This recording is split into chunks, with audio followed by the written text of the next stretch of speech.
Hello friends, आपका स्वागत है मेरे इस प्यारे से YouTube channel ED physics Hindi में। आज हम कक्षा 10 गणित त्रिकोणमिति का परिचय लेकर आए हुए हैं। यह देखिए बहुत ही इम्पोर्टेंट टॉपिक है। अगर आप इस वीडियो को अच्छे से देख लेते हैं तो हम गारंटी लेते हैं कि त्रिकोणमिति का कोई भी क्वेश्चन आपसे नहीं रुकेगा। सब क्वेश्चन आप आसानी से कर लेंगे। बस आपको त्रिकोणमिति के सभी कॉन्सेप्ट, सभी फार्मूले को अच्छे से समझना होगा ताकि हम ये पता कर सके कि किस फार्मूले का यूज कहाँ पर हमें करना है। आज हम त्रिकोणमिति का केवल मेन कॉन्सेप्ट के बारे में सीखेंगे। इसके बाद हम पर्सनल 8.1 को शुरू करेंगे। अगर आप इस परिचय को अच्छे से देख लेते हैं तो त्रिकोणमिति का हर एक डाउट आपका क्लियर हो जाएगा। चलिए वीडियो को आप शुरू करते हैं। तो दोस्तों, आपको हम बता दें कि जब भी आपसे त्रिकोणमिति के बारे में बात की जाए, जब भी त्रिकोणमिति के बारे में बात की जाएगी, आपको सदैव ये ध्यान रखना है कि जो त्रिकोणमिति होती है वह हमेशा एक समकोण त्रिभुज पर काम करती है। जो त्रिकोणमिति होती है वह एक समकोण त्रिभुज पर काम करती है। अब समकोण त्रिभुज क्या होता है? तो यह एक प्रकार का समकोण त्रिभुज है। असमकोण त्रिभुज क्या होता है? तो इसका जो एंगल होता है 90 डिग्री। ठीक है, समकोण। ये जो त्रिभुज आपके पास है ये समकोण है और जिसका एक कोण जो होगा, कम से कम एक कोण कितना होगा? 90 डिग्री का। कोई एक कोण 90 डिग्री की होगी। चलिए इस त्रिभुज का पहले हम नामकरण कर लेते हैं। A B C. कक्षा 6, 7, 8 में आप पाइथागोरस प्रमेय के बारे में सुने होंगे। जो पाइथागोरस प्रमेय होता है, आप कुछ इस प्रकार का फार्मूला पढ़े होंगे कि जो कर्ण होता है, कर्ण स्क्वायर बराबर लंब स्क्वायर प्लस आधार स्क्वायर।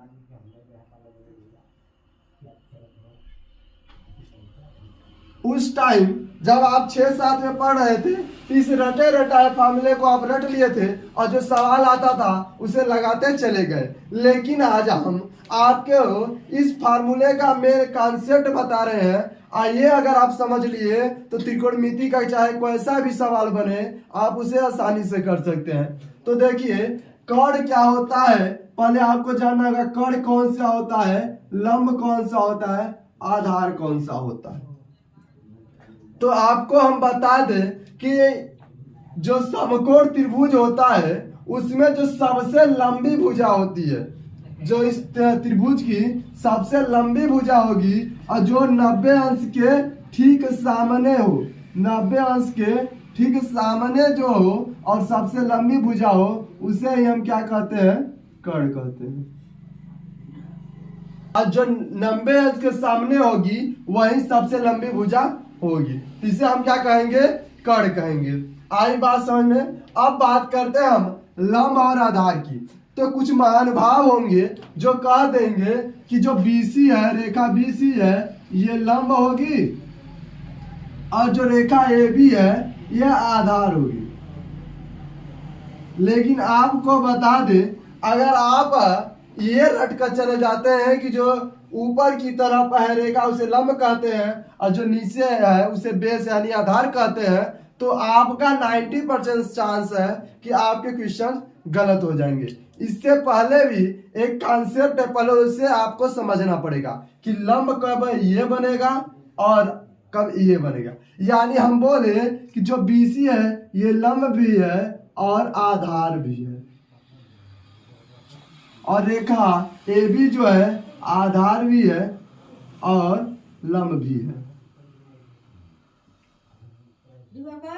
ठीक है, तो अब देखिए, जो ये त्रिभुज हो गया ABC, तो यहाँ पर जो कोण A है यहाँ पर आप थीटा मान सकते हैं या नहीं मानते हैं तो भी कोई दिक्कत नहीं है। जब यहाँ पर थीटा नहीं मान रहे, यहाँ पर कुछ नहीं है, तो यहाँ पर जो नाम है वही इसका नाम हो जाता है, यानी कोण A। और यहाँ पर जो नाम है C, इसलिए यहाँ पर बन जाता है कोण C। ठीक है। अब देखिए, जब आपसे बोला जाए, जब आपसे, आप जानते हैं कि जो त्रिकोणमितीय अनुपात होती है 6 प्रकार की होती है, नहीं जानते तो सभी हम बताएंगे। तो आपसे मान लीजिए साइन के बारे में बात की जाए और कहे साइन ए, तो जब ए की बात किया जाए, साइन ए, जब यहाँ पर साइन हो, कास हो, टेन हो, जब यहाँ पर ए की बात किया जाए तो ए जिस रेखा पर होगा, जो ए है वो जिस रेखा पर हम आधार कहेंगे,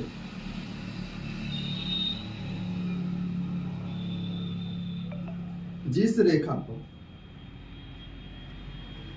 यानी कि ए जिस रेखा पर होगा उसे हम आधार कहेंगे। तो आपको कर पता चल गई कौन है, आधार पता चल गया कौन है, तो बाकी जो भुजा एक बची उसे हम लंब कहेंगे। अगर आपसे सी की बात किया जाए, साइन सी की, तो साइन सी बराबर होता है, अब जब सी की बात किया जाए तो सी जिस पर है, फिर से पुनः सी जिस पर है उसे ही हम क्या कहेंगे, आधार। यानी साइन कास टेन के साथ जो अल्फा में जो एंगल आएगा वह एंगल जिस रेखा पर होगी वही रेखा आपका आधार बनेगी और बाकी अन्य रेखा आपका लंब बनेगा। ठीक है, ठीक है, आई बात समझ में, यहाँ तक आई होगी, क्लियर होगी। यानी कि हम कहें कि एंगल जो यहाँ पर एंगल आ रहा है, इस एंगल के सामने की, एंगल के सामने जो होता है वह लंब कहलाता है, इसे हम लंब कह देंगे, और जिस पर यह होता है इसको हम आधार कहते हैं। उसी तरह का सी की बात किया जाए तो सी के सामने जो है ये रेखा, इसे हम क्या कहेंगे, इसे हम कहेंगे लंब, और जिस पर सी है यानी वो क्या बन जाएगा, आधार बन जाएगा। आई बात समझ में, आई होप कि आपको यहाँ तक समझ में आ गया होगा। अब चलिए बात करते हैं हम त्रिकोणमितीय अनुपात के बारे में। तो त्रिकोणमितीय अनुपात क्या होता है, तो आपको बता दें, त्रिकोणमिति माने क्या होता है, त्रिभुज जिसका एक कोण समकोण हो।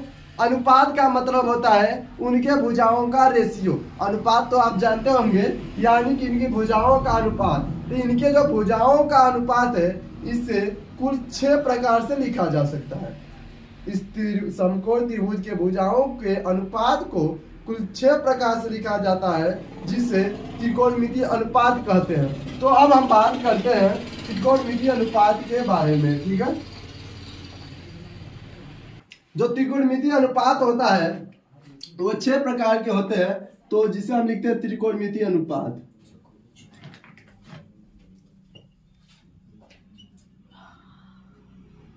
त्रिकोणमितीय अनुपात, हम यहाँ पर सभी त्रिकोणमितीय अनुपात को 2-2 टाइम्स लिखेंगे, ताकि आगे जो हम बताने वाले हैं उसे हम अच्छे से एक्सप्लेन कर सके। तो एक त्रिकोणमितीय अनुपात होता है साइन कॉस, तो साइन हो गया, और कॉस, टैन, सेक, टैन पहले कोसेक आएगा, आप आगे पीछे लिख सकते हैं, लेकिन यहाँ पर हम जो समझाना चाह रहे हैं उसके लिए पहले कोसेक लिखेंगे, कोसेक, सेक और कॉट। ठीक है, इसे हम 2 टाइम्स लिख लेते हैं। तो एक होता है sine cos tan cosec sec cot. अब यहां पर देखिए, जो एंगल है वह 2 ही हो सकता है, या तो एंगल ए ले सकते हैं या तो एंगल बी सी ले सकते हैं। लेकिन जिस एंगल पर 90 डिग्री बन रहा है उसे इस सभी के साथ नहीं लिया जा सकता, यानी sine cos tan sec cot cosec, इन सभी के साथ ए लिया जा सकता है। यानी हम कह सकते हैं कि sign A cos A sign C cos सी, ये लिखा जा सकता है। लेकिन कभी भी साइन ए सही sine B, cos B, tan B, ये बी किसी के साथ नहीं आ सकता। यानी कि जिसके साथ जो 90 डिग्री का एंगल है इन सभी अनुपात के साथ कभी भी वह नहीं आएगा। इस एंगल का कोई काम नहीं है, बस यह बताएगा कि यहाँ पर त्रिकोणमितीय अनुपात लगा सकते हैं, पाइथागोरस प्रमेय लगा सकते हैं। आई बात समझ में? तो यहाँ पर दो लिया जा सकता है, एक ए लिया जा सकता है, एक सी लिया जा सकता है। तो हम यहाँ पर एक के साथ ए और एक के साथ सी ले लेते हैं। तो इधर हम सबके साथ ए ले लेते हैं, sine A, cos A, tan A, cosec A, sec A और कॉट ए। उसी तरह sine C, cos C, tan C, cosec C, sec C and cot C. ये हमारे त्रिकोणमितीय अनुपात बन गए। 1 2 3 4 5 6, टोटल 6 त्रिकोणमितीय अनुपात हो गए। अब देखिए एक फार्मूला होता है, आप पढ़े होंगे या कभी भैया लोगों के मुंह से सुने होंगे, लाल बटे कक्का, लाल बटे कक्का। तो देखिए ये लाल बटे कक्का कोई फार्मूला नहीं है बल्कि यह एक ट्रिक है। तो देखिए जो लाल होता है, लाल को यल से लंब, के से कर, ये बनता है साइन के लिए। ए के जो बनता है आधार और कर, ये बनता है कॉस के लिए। और जो तीसरा है लंब और आधार, ये बनता है टेन के लिए। यानी एक लाइन से आप चलेंगे तो साइन कॉस टेन, साइन के लिए लंब बटे कर। साइन के लिए क्या लिखते हैं हम? साइन के लिए लिखेंगे लंब बटे कर। यल मीन्स लंब और के मीन्स कर। ठीक है, तो लंब बटे कर हो गया। अब देखिए इसके लिए लंब साइन ए की बात की जा रही है। अभी हम सभी ए एंगल की बात कर रहे हैं, यानी इस एंगल की बात कर रहे हैं। तो यहाँ पर जब हम देख रहे हैं साइन ए का रहा है, तो यहाँ पर ए को देखो जना में, ये यहाँ पर है, तो इसके सीधे सामने जो होगा वो लंब बनेगा, यानी लंब यहाँ पर इसका बनेगा। तो क्या हो जाएगा? लंब बी सी। लंब क्या हो जाएगा? बी सी बटा कर। देखिए चाहे ए की बात करें चाहे सी की बात करें, आपसे ए की बात करें या सी की बात करें, सबके लिए कर हमेशा और हमेशा सबसे लंबी भुजा जो 90 अंश के सामने होगी वही होगी। यानी कर क्या हो जाएगी? तो ए सी। ठीक है, अब देखिए कॉस ए के बारे में बात करें तो कॉस ए जो होगा वह क्या होगा? तो कॉस ए का यहां से देखिए बनता है आधार बटे कर। तो कॉस ए के लिए क्या हो जाएगा?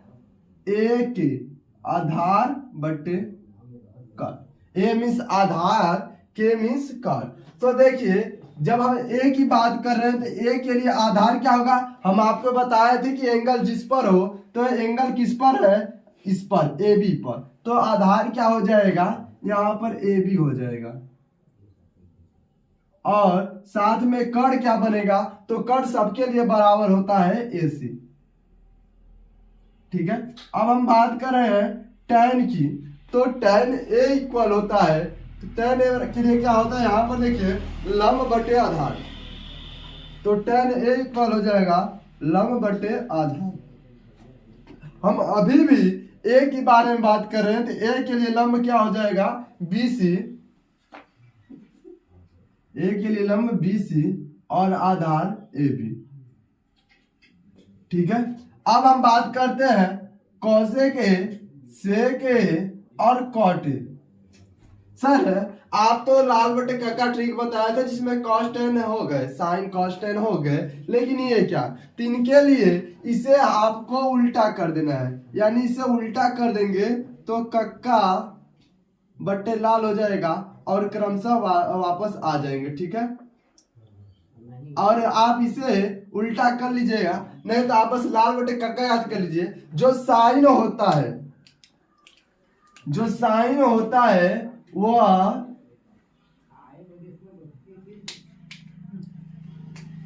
कॉसेक का उल्टा होता है। यानी कॉसेक जो होता है साइन का अपोजिट होता है। तो साइन का अपोजिट क्या हो जाएगा? कॉसेक। यानी साइन है यल बाई के, तो यहाँ पर के बाई यल, यानी कर बटे लंब हो जाएगा। और कर बटे लंब हो जाएगा तो कर की इसका भी, अब देखिए साइन था, साइन को उल्टा कोसेक होता है, तो साइन को उल्टा किए यानी लंब ऊपर था तो उसको नीचे ला दिए, कर्ण नीचे से ऊपर ले गए। ठीक है, उसी तरह आधार और लंब जो है कर्ण और लंब चेंज हो जाएंगे, यानी यहाँ पर AC नीचे है तो AC ऊपर आ जाएगा और BC ऊपर है तो BC नीचे आ जाएगा। अब उसी तरह से कॉस का उल्टा जो होता है सेक होता है, इसे हम डिफरेंट कलर से लेते हैं ताकि आपको स्पष्ट दिखाई दे। तो ब्लैक वाला ब्लैक से आ गया। कॉस जो होता है सेक का उल्टा होता है, यानी कि क्या हो जाएगा, ये आधार बटे कर्ण है तो कर्ण बटे आधार हो जाएगा, तो इसके साथ ईसर का भी चेंज हो जाएगा जो भुजा है, यानी AB बटे AC है तो AC बटे AB बन जाएगा। और साथ में कॉट A की बात करें तो कॉट A जो होता है वह tan का उल्टा होता है, तो tan को अगर उल्टा करें तो आधार बटे लंब बटे आधार था, यहाँ पर आधार बटे लंब हो जाएगा जो इधर का भी चेंज कर देगा, तो AB बटे BC बटे AB है तो AB बटे BC हो जाएगा। ठीक है, अब हम चलते हैं कोण C की ओर। कोण C की ओर चलते हैं तो देखिए यहाँ पर अब हम बात कर रहे हैं sine C, cos C, tan C, cosec C, sec C, cot C। ठीक है, तो देखिए सबके लिए यही फार्मूला होगा, लंब बटे कर्ण है अगर साइन के लिए, और ये मायने नहीं रखता है कि लंब बटे कर्ण कब लगाएंगे आधार बटे कर्ण कब लगाएंगे, केवल आपको ध्यान देना जब भी कॉस आएगा आधार बटे कर्ण आएगा, tan आएगा तो लंब बटे आधार आएगा। अब यहाँ पर A हो B हो थीटा हो इससे हमें कोई मतलब नहीं है, बस tan है तो लंब बटे आधार, कॉट है तो आधार बटे लंब, कोसेक है तो कर्ण बटे लंब। अब यहाँ पर थीटा के कोण के स्थान पर एंगल के स्थान पर A आए B आए थीटा है, इससे आपको कोई लेन देन नहीं होनी चाहिए। तो साइन की बात की जा रही है तो साइन के लिए हमेशा लंब और कर्ण आएगा। कॉस की बात की जा रही है तो आधार और कर्ण आएगा।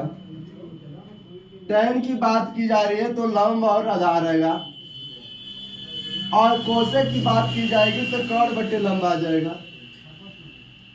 सेक की बात की जाए तो कर्ण बटे आधार आ जाएगा। कॉट की बात किया जाए तो आधार बटे लंब आ जाएगा। आई बात समझ में, यहाँ तक किसी को कोई डाउट नहीं होनी चाहिए। अब देखिए यहाँ पर जब हम एंगल A ले रहे थे इससे बात कर रहे थे, लेकिन यहाँ पर A के स्थान पर C आ गया है तो हमारा मेन बेस कौन सा बनेगा, तो हमारा बेस ये बनेगा, ये हमारे लिए क्या बन जाएगा, बेस यानी कि आधार। ठीक है, अब यहाँ पर आधार बन जाएगा तो साइन C के लिए लंब कह रहा है तो जो आधार हो ये हो गया आधार, यानी एंगल के सामने लंब, तो लंब कौन हो जाएगा AB, सॉरी दोस्त AB बटे कर्ण क्या हो जाएगा, तो कर्ण हो जाएगा AC, कर्ण हमेशा वही रहेगी, नो चेंज में रहेगा, कर्ण AC। ठीक है, अब देखिए उसी तरह से जब हम cos C की बात करें तो cos C, तो C की बात की जा रही है, cos के लिए होता है आधार बटे कर्ण, जब हम C की बात करें तो C जहां पर होगा वही आपका बेस बन जाएगा यानी आधार बन जाएगा। तो C किस पर है, BC पर है, तो यहाँ पर आधार जो बनेगा वो BC बन जाएगा, BC। और कर्ण हमेशा नो चेंज रहता है, चाहे आप एंगल कोई भी ले, तो यहाँ पर कर्ण AC पहले भी था और कर्ण AC पर अब भी रहेगा, तो कर्ण के स्थान पर क्या आ जाएगा, AC। ठीक है, अब उसी के साथ हम tan की बात करें तो tan था लंब बटे आधार, तो C के लिए लंब कौन बनेगा, C के लिए लंब बनेगा AB, C के लिए लंब कौन सा बन जाएगा, तो AB, और आधार कौन सा है, तो पहले ही हम बता चुके हैं कि आधार जो है BC है। ठीक है, उसी तरह कोसेक के लिए बात करें तो कोसेक जो होगा साइन का उल्टा होगा, साइन था लंब बटे कर्ण, कोसेक है कर्ण बटे लंब, तो उसी तरह इसे भी हम चेंज कर देंगे। अगर वहां से चेंज नहीं करते तो यहाँ पर हम देख लेते हैं कोसेक के लिए क्या चाहिए, हमें कर्ण चाहिए, तो कोसेक C के लिए कर्ण क्या हो जाएगा, AC, तो पहले कर्ण आ जाएगा AC, यहाँ पर हम लिख देते हैं सीरेज करके AC अब बटा जो लंब है तो कोसेक सी के लिए लंब क्या हो जाएगा, ए बी, ए बी। और सेक के लिए क्या बन जाएगा, तो सेक के लिए, सेक सी के लिए कर्ण क्या चाहिए, तो कर्ण हमेशा वही है, तो सेक सी के लिए कर्ण क्या हो जाएगा, ए सी। और आधार क्या हो जाएगा, तो सी के लिए आधार कौन सा है, बी सी, आधार क्या हो जाएगा, बी सी। और कॉट की बात करें तो कॉट के लिए चाहिए हमें आधार और लंब, और आधार और लंब कहां पर है, तो कॉट सी के लिए आधार कौन सा है, बी सी, सी के लिए बी सी आधार होगा, और लंब क्या होगा सी के लिए, तो ए बी जो है लंब हो जाएगा। ये रहे आपके सभी त्रिकोणमितीय अनुपात। आई होप कि समझ में आ गया होगा। जहां पर आपको थोड़ा भी डाउट हो तो वीडियो रिप्ले कर ले, और नहीं तो कमेंट बॉक्स में कमेंट कर दे, हम उसका रिप्लाई जरूर देंगे। ठीक है, अगर वीडियो अच्छा लग रहा हो तो चैनल को सब्सक्राइब जरूर करिएगा। चलिए अब बात करते हैं कुछ और फार्मूलों के बारे में जो इन्हीं से मिलकर बनते हैं।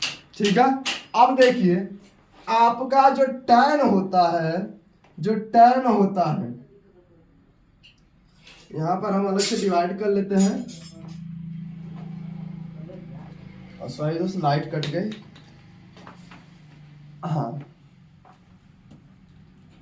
तो यहां पर देखिए जो टैन होता है, टैन, अब यहाँ पर थीटा ले, एंगल में कोई भी ले, थीटा ले, तो यहाँ पर थीटा लेते हैं, टाइम थीटा। जो टाइम थीटा होता है वह साइन थीटा और कॉस थीटा के अनुपात के बराबर होता है,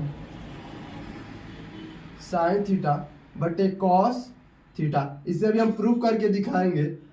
ठीक है, और साथ में जो tan थीटा होता है वह 1/cot थीटा। ये बहुत ही इंपॉर्टेंट फार्मूला है, जब आपको प्रूव करने के लिए सवाल मिलेंगे तो वहां पर इसका उपयोग भर भर के किया जाएगा, इसलिए आप इसे अच्छे से समझ लीजिए। इसे अभी हम प्रूव करके दिखाएंगे। ठीक है, और उसी के साथ जब cot थीटा का बात करते हैं हम, cot थीटा, तो cot थीटा जो होता है cos थीटा और sin थीटा का अनुपात होता है, cos थीटा और sin थीटा का अनुपात होता है, और ये जो है बनता है 1/tan थीटा।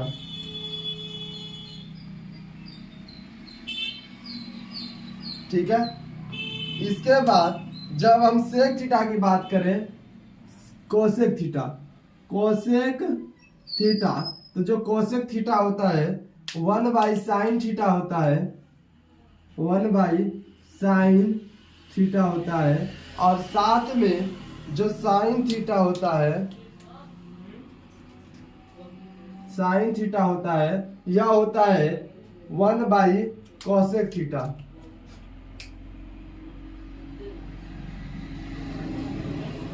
Cosec theta.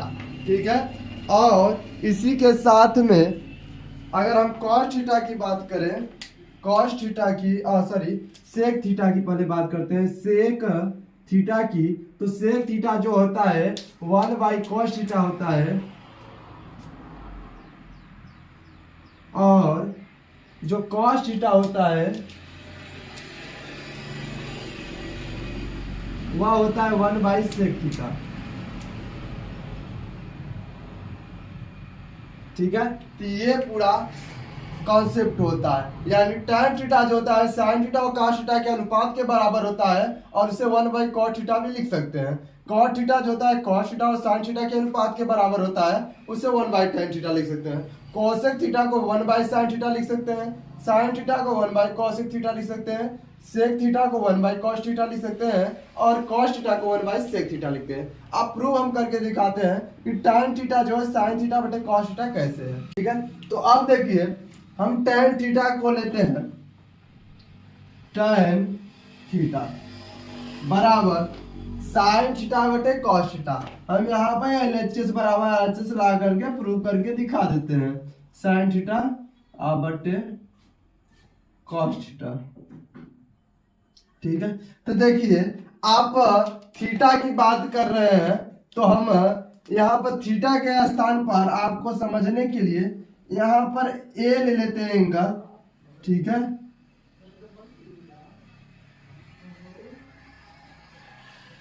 यहाँ पर एंगल हमने ए ले लिया है, तो tan ए की वैल्यू कितनी है, तो यहाँ पर देखिए tan ए है और tan ए की वैल्यू कितनी है, तो बी सी बटा ए बी, ये हो गई tan ए की, तो बी सी बटा ए बी